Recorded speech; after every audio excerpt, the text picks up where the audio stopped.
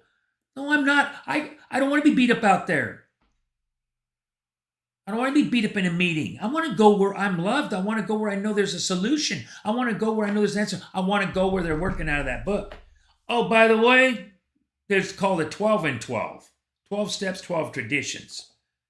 This was written 12 years after the big book, 12 or 16 years or something. It's more like a comprehensive breakdown. It like explains it in more detail. It's kind of like saying, the big book's kind of like saying, touring, you want the Buick Roadmaster. And then 12 and 12 is when you open up the glove box, and in the glove box is the manual for the car. Okay? I've decided I want the Touring Roadmaster. How the hell does it work? So, my suggestion is, if you're sponsoring people or you want to sponsor, make sure that you're using both books. What I do with these guys that want me to help them is, first of all, we identify with each other. Boom, boom, boom. We talk the talk. I get to know them. I win their confidence a little bit. And I learned this by reading Working with Others. Our book has a spot on how to deal with new guys and new gals. It's called Working with Others. Read it. It'll tell you your part. And all we want to do is our part. And so we sit down, we talk, and we get to know each other a little bit. But I don't go to any of the guys that I talk to after meetings that are new, and then they'll say, hey, I've only had 2 guys out of like 8 or 9. I've only had 2 guys say, will you sponsor me? Will you be my sponsor? Actually, one guy said, do you sponsor people? Yeah, I do. And I know what he's asking. Why? I'd say it. Say it. Hey, man, do you sponsor people? What are you saying? Huh? Say it. Hey, that guy you were talking to at the meeting, man, you going to work with that guy? No, he wouldn't ask me to sponsor him. If he's not willing to do that, then he's not serious. Fuck him. Maybe he'll die. Well, he'll probably come back. By then he'll be willing. Ridiculous. So the guys I get to hang out with, and that's the word I use, I get to hang out with these new guys. And we're doing this together. Where is it that I no longer need to read the big book? Where did that idea come from? Where'd the idea come from that I don't ever have to look at those steps again? Where'd the idea come from that if I'm reading this with a new guy, I'm Lord and Master and he's the idiot? Where my ego's so big. Of course, there are different cases where certain guys need a certain modified behavior. And that is something that the guy with the experience has to decide if he's willing to do, because some guys aren't. It's just too hard of a case. I'm beating my head against the wall. I don't think we should do that either. I think that these guys that are wanting to have a desire to stop drinking and are serious about wanting to put down the drink and learn, I think there's a certain amount of fervor they got to have, a certain amount of attack, a certain amount of desire. And that's the way, I do have a desire to stop drinking. Okay, so that's all this requires, that you have a desire to stop drinking. But what is desire? People are saying things, don't even know what they mean. Let's look at what desire means.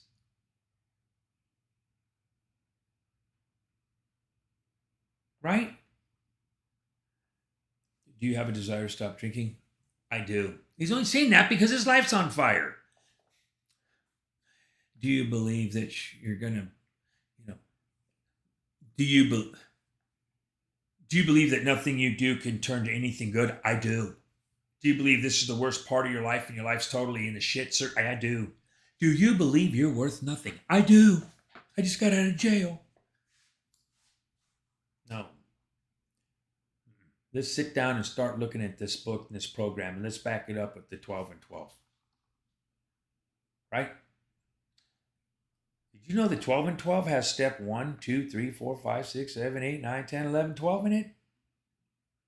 Did you know in the big book, More About Alcoholism, right in that, More About Alcoholism, it says we're now at step 1. Have a guy read it, you know? And the thing again is these guys come into the meetings and they're like, oh yeah, I've read the big book. And you'll hear them share, they're lost. It usually goes something like this. My name is McGillicuddy.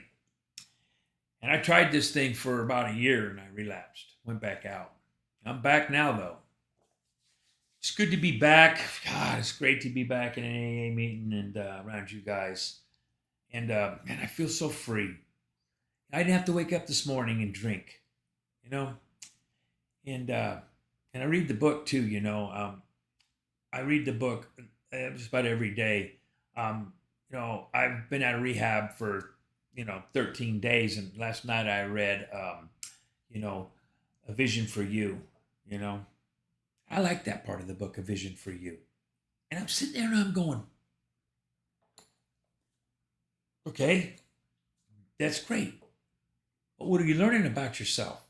You're learning what looks good and yourself wants. But what are you doing to warrant the behaviors that bring about that wonderful gift of Vision for You? They don't know.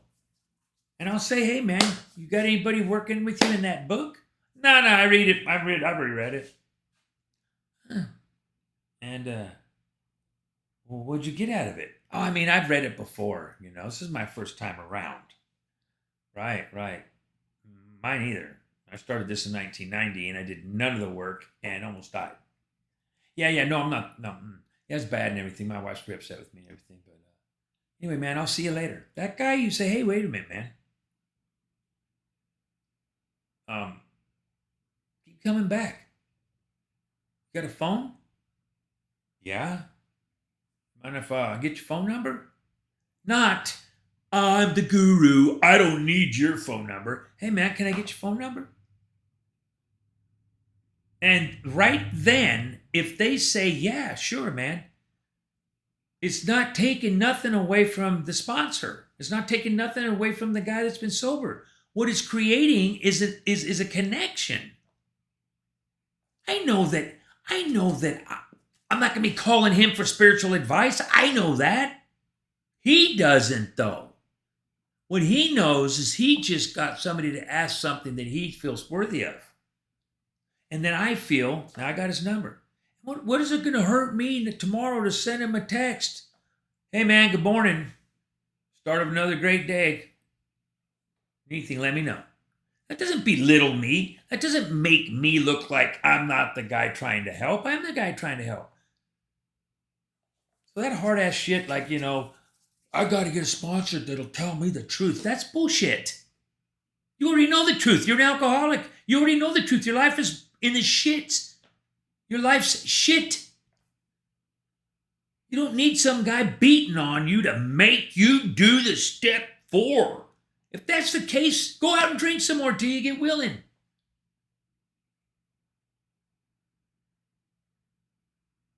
Anyway, on that note, I wanted to talk to you about that. I want to bring that out because it's something that happens a lot. Guys holding up coins that look like somebody shot like Swiss cheese. These dollar coins that we get, these right here. My coin has one hole in it.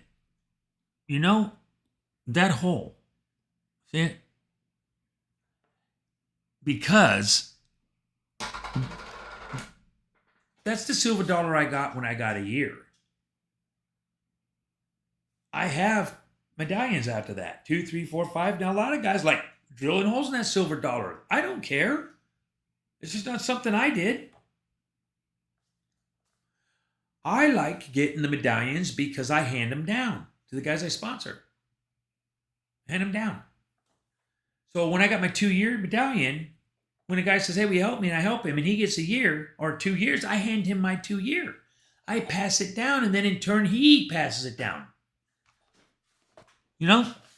So pick a sponsor. Find a guy that knows what he's doing, that walks it like he talks it. He's chairing meetings. He's involved in service work. And I don't mean just pouring coffee. I mean, at some level, he's working, you know, or roundups or alkathons, or he's part of the service structure. He's a GSR secretary, DCM, literature, something that keeps him committed to that home group.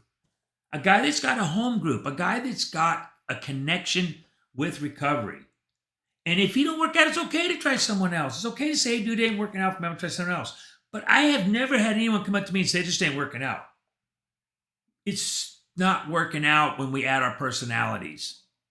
But it always works out when we stick to the format, which is the big book.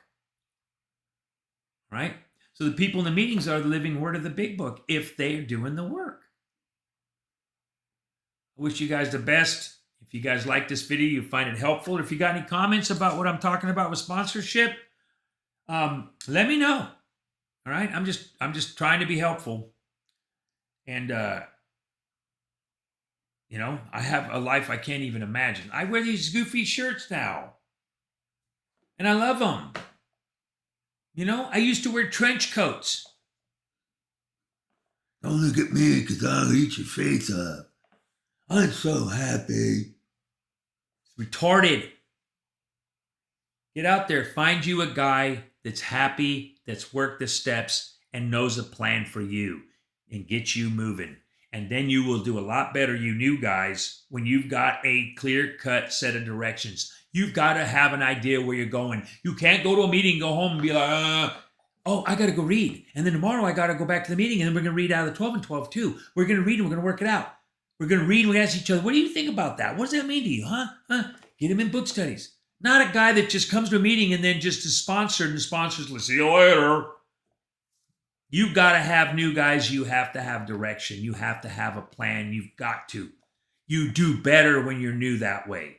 Sponsors, you've got to get them moving. Got to get them in that book. Some are tougher than others. You're going to have to pick them up. You're going to have to answer the phone. You're going to have to show up at their house when they haven't called you. You're going to have to remind them of what they said to you when they said they had a desire.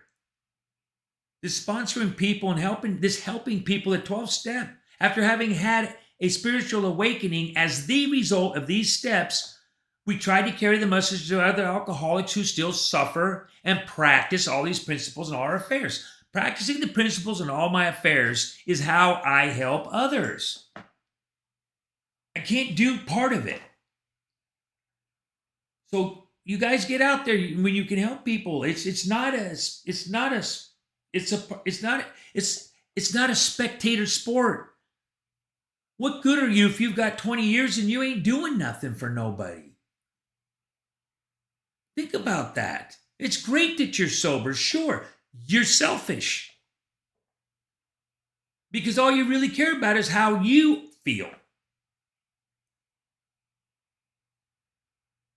Get out there and help somebody. You're of value now. When you were a drunk, you were of no value.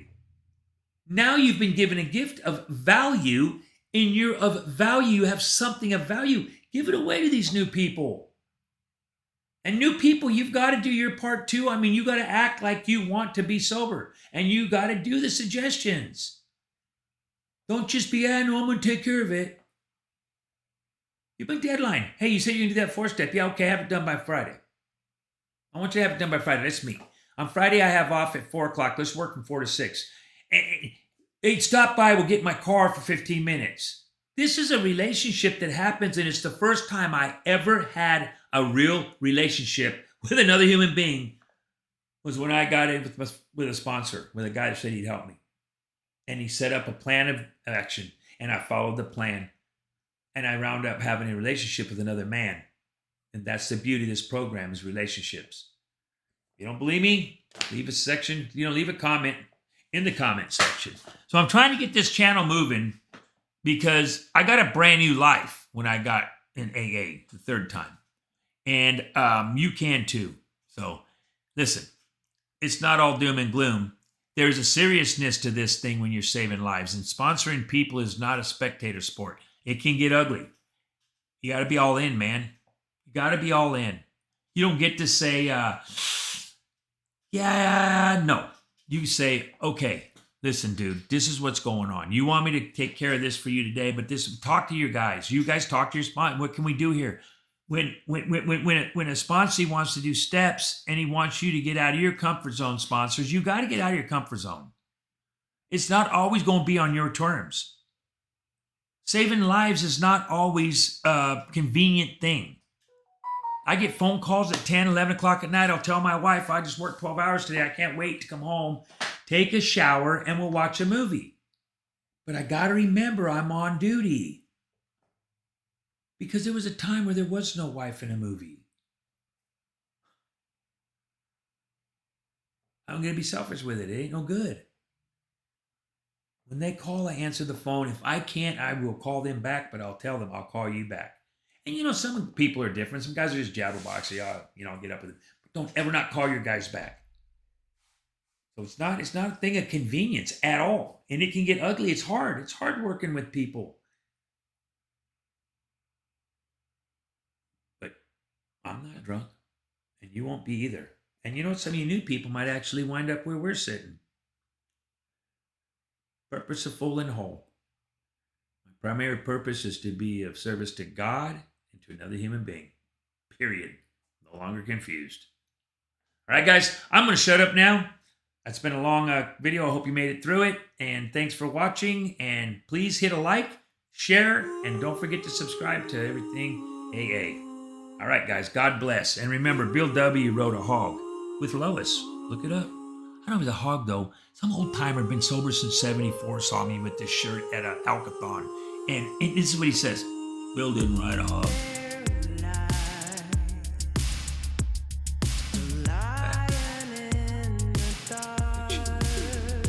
See you in the next video.